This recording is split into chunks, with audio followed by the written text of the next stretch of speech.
नागा जीवक चैनल में आपका स्वागत है। रसशास्त्र के क्रम में आज का नया टॉपिक है परिभाषा प्रकरण। आज मैं आपको परिभाषा के बारे में बताऊंगी, यानी कि जिन संक्षिप्त और सांकेतिक शब्दों के द्वारा शास्त्र के गुप्त, अप्रकट, किंचित प्रकट तथा संदिग्ध अर्थ का स्पष्ट और निश्चित अर्थ प्राप्त हो, उसे परिभाषा कहते हैं। गूढ़, सांकेतिक और गंभीर शब्दों का स्पष्ट ज्ञान परिभाषा से होता है, यानी कि ऐसे शब्द जो अव्यक्त हो, संदिग्ध हो या उनको बड़े शब्दों को शॉर्ट में कहा गया हो, ऐसे शब्दों से पता कर लेना ही, यानी कि उसका ज्ञान होना ही परिभाषा है। जैसे अव्यक्त हैं, यानी कि जिन्हें व्यक्त नहीं किया जा सकता। अनुक्त हैं, यानी कि जिनके बारे में नहीं कहा जा सकता। जैसे अगर घी की बात करें तो जहाँ पे घी है तो वहाँ जान लेना कि गोघृत की बात कही गई है। लेशोक्त, जैसे कि अगर त्रिफला की बात है तो इस त्रिफला में कौन से 3 फल होंगे, यानी कि आंवला, हरड़, बहेड़ा के बारे में जान लेना ही लेशोक्त है। इसके अलावा संदिग्ध जो है उनका पूर्ण रूप से जो अर्थ है उसके बारे में जान लेना ही परिभाषा है। अव्यक्त, अनुक्त, लेशोक्त, संदिग्ध अर्थपूर्ण शब्दों पर प्रकाश डालने वाली व्याख्या को ही परिभाषा कहते हैं। नेक्स्ट टॉपिक है आवाप। आवाप क्या है, यानी कि किसी भी पिघली हुई वंगादि धातु या अन्य पदार्थ को पिघलाकर उसमें किसी अन्य द्रव का प्रक्षेप डालने को आवाप, प्रतिवाप या आच्छादन कहते हैं। मतलब पिघली हुई कोई भी मेटल हो, कोई भी धातु हो, उसके ऊपर से कोई भी द्रव्य यानी कि पाउडर रूप में, चूर्ण रूप में डालने के लिए, या जो डालने की जो प्रक्रिया है उसी को ही आवाप कहते हैं। इसको प्रतिवाप और आच्छादन भी कहा गया है। जैसे कि वंग और धातु का जब शोधन किया जाता है तो वंग धातु को पिघला करके उसके ऊपर अपामार्ग चूर्ण का जो छिड़काव है वो किया जाता है। तो इसी प्रक्रिया को ही हम आवाप कहेंगे। निर्वाप, किसी भी लोह, ताम्र, रजत आदि धातु, यानी कि जो धातु वर्ग है उनमें से कोई भी धातु हम ले सकते हैं। जैसे कि स्वर्ण, रजत, ताम्र, लोह, इनको अग्नि में पका करके इतना पका दें कि ये एकदम रक्त तप्त लाल हो जाए। फिर इनको पका करके किसी भी द्रव्य में, यानी कि लिक्विड में, जल हो, तक्र हो, क्वाथ, दुग्ध आदि में इस गरम गरम जो धातु है इसको बुझाने को ही हम निर्वाप कहते हैं। निर्वाप को स्नेक या स्नपन भी कहा जाता है, यानी कि जो धातुएं हैं उनको अग्नि में पूरा पाक करके, रक्त तप्त करके उसको किसी भी द्रव में बुझाने की प्रक्रिया को ही निर्वाप कहते हैं। ढालन क्या है? रस कम विशारदों ने, यानी कि जो रस शास्त्र के जो ज्ञाता हैं उन्होंने सोना, चांदी आदि धातुओं को पिघलाकर उसको किसी भी द्रव में, यानी कि किसी भी लिक्विड में, चाहे वो दूध, तेल, घी, सोरस, क्वाथ, फांट हो, उसमें डाल देने को ही ढालन कहा गया है। यानी कि इसमें धातुओं को पिघला करके किसी भी लिक्विड में डालना है, तो इसको ही ढालन कहते हैं। नोट, धातुओं को जो पिघलाते हैं और पिघला करके उसके द्रव फॉर्म को, यानी कि जो लिक्विड फॉर्म है उस लिक्विड फॉर्म को अन्य किसी लिक्विड में डालने को ढालन कहते हैं।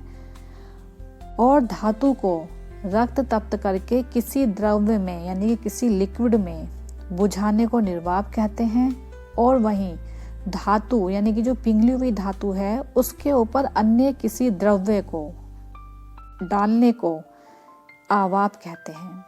तो आवाप, निर्वाप और ढालन, इन तीनों में ये डिफरेंस है। आवाप में पिघली हुई धातु के ऊपर कोई द्रव्य डालना होता है।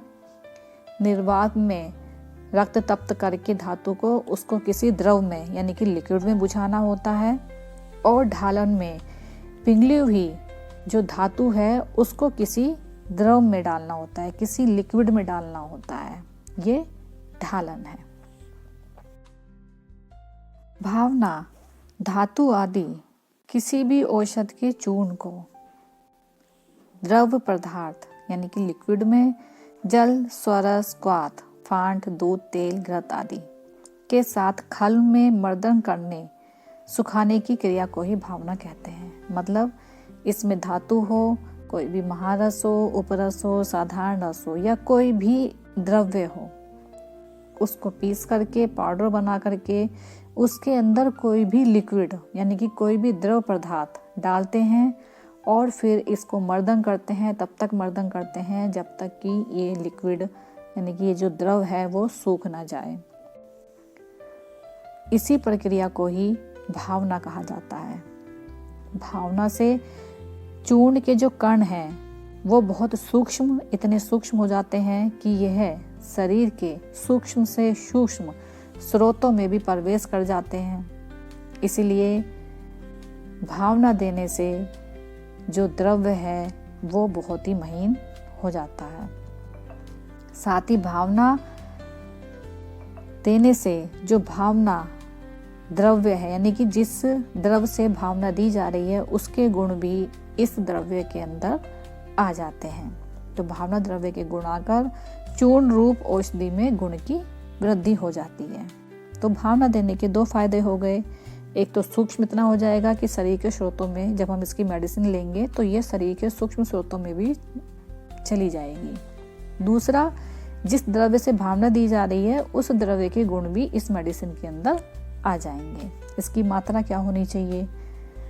जितने द्रव्य से औषधि चूर्ण लुगदी यानी कि इतना द्रव्य डालते हैं जिसमें कि वो गीली हो जाए, कल्क टाइप बन जाए, लुगदी टाइप बन जाए, उतने ही द्रव भावना के लिए डालना चाहिए। इसके अतिरिक्त अन्य आचार्यों के भी और मत बताए गए हैं।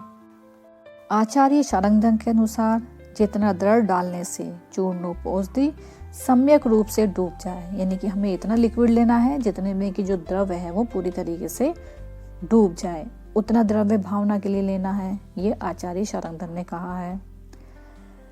जब मर्दन करते करते द्रव शुष्क हो जाए तो निर्देशानुसार आवश्यक हो तो उक्त मात्रा में द्रव डाल करके पुनः भावना दे अर्थात चूर्ण को द्रव्य के साथ मर्दन करें। यानी कि जब हम एक बार द्रव डालते हैं और उसको मर्दन करते करते सुखा लेते हैं तो वो उसकी एक भावना कही जाती है। फिर एक भावना देने के बाद अगर आवश्यकता हो तो दोबारा से हम लिक्विड डाल करके फिर उसको सुखा लेते हैं तो ये इसकी दो भावना। इसी तरीके से 3 बार 3 भावना, 4 भावना, 5 भावना। तो ये इस तरीके से इसमें बताया गया है। जाड़ना, विड और यंत्र आदि यानी कि जो यंत्र है उनके सहयोग से पारद में जो दिया गया द्रुत लोहादि है और द्रुत सत्व है आदि का ग्रास अच्छी प्रकार से पच जाए उसे जाड़ना संस्कार कहते हैं। जाड़ना के करोड़ों भेद बताए गए हैं, यानी कि हम इसमें यंत्रों की सहायता से पारद के अंदर जो विभिन्न द्रव्य हैं यानी कि लोहा है, धातु वर्ग है, उपरस वर्ग है या अन्य जो हैं उसको हम इस पारद के अंदर पचाना होता है यानी कि गलाना होता है, तो ग्रास कराना होता है। इसी तरीके से जब वो यंत्र आदि की सहायता से पारद के अंदर इन द्रव्यों को पचाने की जो प्रक्रिया है उसी को ही जाड़ना संस्कार कहा गया है। पारद में गालन पातन, तो इसके लिए ये प्रक्रिया की जाती है यानी कि इसको गलाया जाता है, पकाया जाता है। गालन और पातन आदि क्रियाओं के बिना ही बालू का यंत्र, कच्छप यंत्र, जाड़ना यंत्र आदि के द्वारा गंधक, अभ्रक, माक्षिक, स्वर्ण, रतन प्रभृति द्रव्यों का जारण कर लेने के बाद उसके भार में वृद्धि या स्वरूप में परिवर्तन ना हो, इसे जारण कहते हैं। यानी कि पारद में जब हम गलाना, पाचन इन क्रियाओं के बिना ही इन यंत्रों की सहायता से यानी कि जो विभिन्न यंत्र है उसमें विभिन्न द्रव्य जैसे कि गंधक, अभ्रक, माक्षिक आदि को पकाया जाता है यानी कि पचाया जाता है, जीर्ण किया जाता है। उसके बाद भी पारद के मान में किसी भी तरीके की कोई वृद्धि ना हो, यानी कि उसका जो वेट है वो का वही रहे और उसके स्वरूप में भी किसी प्रकार का कोई परिवर्तन ना हो, तो इसे ही जारण कहते हैं। अगर ये आपको मेरा वीडियो पसंद आया हो तो मेरी वीडियो को लाइक, शेयर और सब्सक्राइब करें। धन्यवाद।